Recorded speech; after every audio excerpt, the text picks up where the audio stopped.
The golden carriage stood waiting in the palace courtyard. It sparkled under the morning sun. 8 white horses were ready. They stood tall and proud, as if they knew this was a special day. Soon the palace doors opened. William and Catherine stepped out. The crowd outside cheered loudly. Their cheers filled the air like music. William wore his military uniform. Gold buttons and medals shone brightly. His face looked calm, but inside he felt the power of the moment. Catherine walked beside him. Her deep blue dress sparkled with every step. The tiara in her hair shone like stars. Together, they climbed into the golden carriage. It was grand and beautiful. Carved angels and flowers decorated the sides. The wheels were taller than a man. Inside, the seats were covered in soft velvet. As the carriage began to move, the people of London cheered louder. Flags waved in every hand. The sound of drums and trumpets filled the streets. Children sat on shoulders, waving and smiling. Old couples held hands. Many had tears in their eyes. They were watching history. The streets were full of joy. People wore funny hats shaped like crowns. Some had their faces painted with red, white, and blue. Others held signs with kind messages for the new king and queen. Music played from every corner. Military bands marched along the road, playing proud songs. Street musicians played guitars and violins. The air buzzed with happiness. Inside the carriage, William looked out. He saw the faces of his people, young and old, families and friends. They were here for him, for Catherine. For England, he felt a deep sense of love and duty. These were the people he would serve as king. Catherine smiled and waved. Her hand moved gracefully, just as she had practiced. Every wave brought louder cheers from the crowd. Children threw flower petals into the air. The petals floated down like colorful snow. As the carriage rolled on, it passed famous landmarks. Big Ben stood tall against the blue sky. The River Thames sparkled in the distance. Even the police officers lining the streets smiled and waved. The white horses walked proudly, their steps light and graceful. The whole city seemed alive. Full of joy and hope, William reached over and gently took Catherine's hand. She smiled at him. In that moment, they both felt the love and trust of their people. The carriage ride was not just a journey through London. It was a journey into history. They were not alone. They rode with the hopes of a nation ahead. The great towers of Westminster Abbey came into view. The moment was almost here. The air seemed to hold its breath. The golden carriage rolled closer. Cheers grew louder. Soon William and Catherine would step inside the ancient abbey. Soon they would be crowned king and queen. Their hearts beat faster. The future was waiting. Together, they would face it with grace and strength. The first soft light of morning slipped through the tall windows of Buckingham Palace. London was waking up, but this was no ordinary day. Today, Prince William would become king. He opened his eyes slowly. His heart was pounding in his chest. He had dreamed of this day since childhood. Now it was here. And the feeling inside him was big, half joy, half fear. The world outside was already alive. William rose from his bed and walked to the large window. Ow. He pushed the curtain aside and looked down. Ow. The streets below were full of people. Even though it was early, thousands were already there, waving flags, cheering, waiting. Some had slept. On the streets, families stood together. Parents held children on their shoulders. Older people wiped happy tears from their eyes. Everyone had come to witness this moment. The golden morning sunlight made London sparkle. Buildings looked like they wore crowns of gold. The trees, the flags, the faces of the people lolled in the early light. William's breath fogged. The glass. His mind was full of thoughts. Soon, he would walk into Westminster Abbey. Soon, a crown would rest on his head. Soon, the world would call him king. His phone buzzed. He picked it up.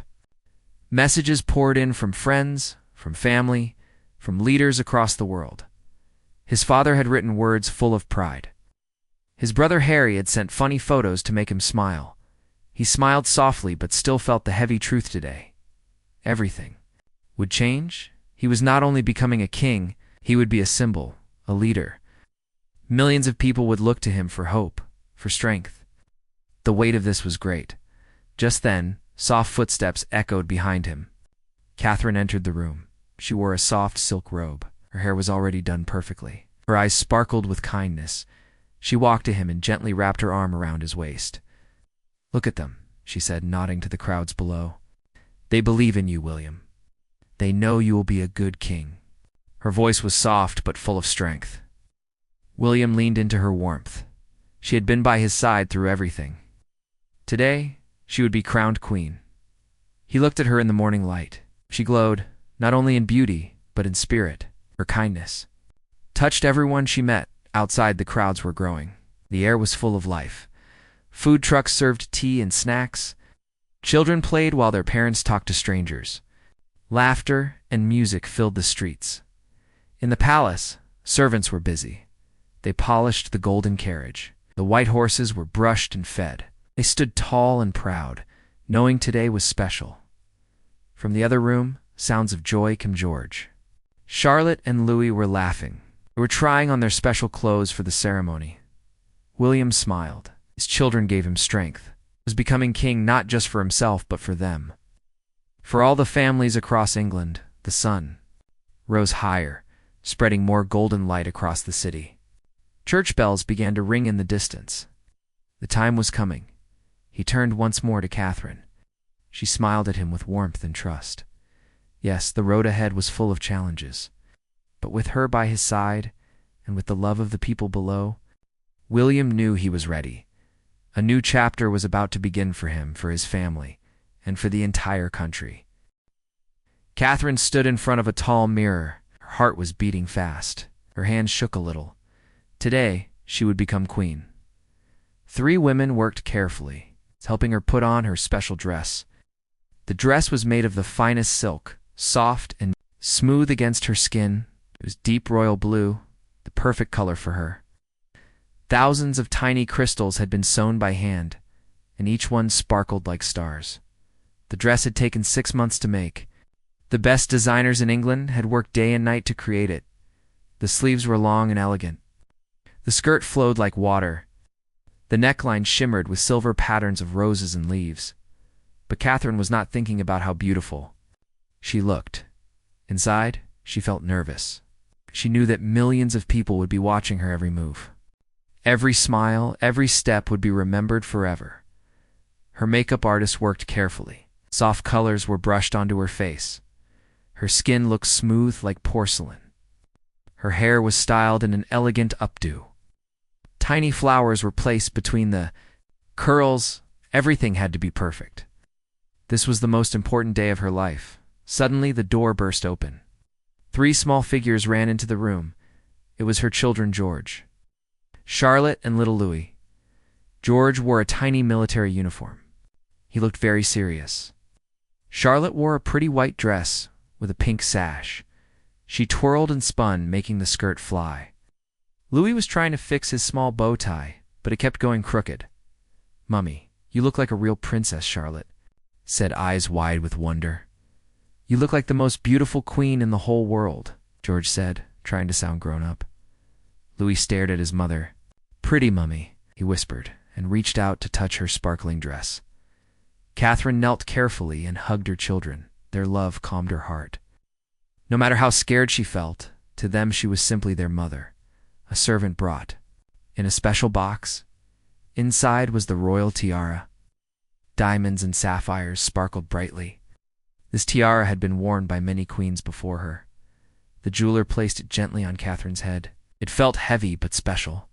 She was now connected to all the queens before her. In the mirror, she saw herself. The tiara made her glow. The diamonds caught the morning sun, casting tiny rainbows across the walls. Her lady-in-waiting brought her long white gloves. They were soft and fit her arms perfectly. A small purse and lace handkerchief were placed in her hands. Finally, her shoes decorated with small pearls were slipped on. Catherine took one last look in the mirror. She no longer saw a nervous woman. She saw a future queen, ready to serve her country with grace. Outside, the sound of cheering crowds grew louder. The streets of London were packed with happy faces. People had come from across the country and the world. Soon, the golden carriage would arrive to take her and William through the streets. Soon, they would ride together toward their future. Catherine stood tall. The butterflies in her stomach faded. She was ready. Today was not just a day of crowns and ceremonies. It was a day of love, of family, and of history, and she would step into it with her head held high. The heavy wooden doors of Westminster Abbey slowly opened. A soft hush fell over the crowd. Everyone inside waited, holding their breath. The moment had come. William and Catherine stood at the entrance. They looked down the long aisle lined with red carpet. The grand stone walls rose high around them. Sunlight streamed through tall stained glass windows, casting colors across the floor. The music began. The choir sang with pure voices that filled the air. William took the first step. His military boots made a soft sound on the ancient floor. He walked slowly, with his head held high. Every eye was on him. Behind him, Catherine followed. Her deep blue dress shimmered. The diamonds in her tiara sparkled with every step. She walked with grace, though her heart beat fast. This was the moment of a lifetime. The grand abbey was full. Kings, queens, presidents, and leaders from around the world sat in their finest clothes. The air smelled of fresh flowers and old stone. The whole building seemed to glow with history. At the far end of the abbey, the Archbishop of Canterbury stood waiting. In his hands was the ancient crown, pure gold, set with jewels that caught the light. As William reached the altar, he knelt on a soft cushion. The Archbishop spoke in a clear, strong voice. He anointed William's hands, chest, and head with holy oil. The oil had been blessed and prepared for this moment. This was the most sacred part of the ceremony. It meant that William was chosen by God to lead with wisdom and kindness. Catherine watched with shining eyes. She saw the deep pride and humility in her husband's face. The Archbishop then lifted the golden crown high. The room was silent. Everyone watched as the crown was lowered onto William's head, and in that moment he was no longer Prince William. He was now King William of England. The crowd rose to their feet. A wave of cheers filled the abbey. "God save the king," they shouted. Outside, the bells of London rang loudly. Cannons fired across the city in celebration. William stood tall. He felt the weight of the crown not just on his head, but in his heart. He was ready to serve his people. Now it was Catherine's turn. She stepped forward, her blue dress flowing. She knelt at the same cushion, her hands folded. She closed her eyes and whispered a small prayer. She was about to become queen, a smaller crown. Just as beautiful, was brought forward on a velvet cushion. It was made of white gold, covered in diamonds that sparkled like stars. The Archbishop lifted the crown and gently placed it on her head. Catherine rose slowly. Out. The room burst into applause. The people loved their new queen. She turned and smiled. At the crowd, a smile full of warmth and hope. In the front row, George, Charlotte, and Louis watched with wide eyes. They smiled proudly at their mother. To them, she was now the most beautiful queen in the world. William and Catherine stood side by side, king and queen. Together, they looked out at the sea of faces. This was the beginning of a new chapter, a chapter they would write with love, strength, and grace for their children, for their country, and for the future.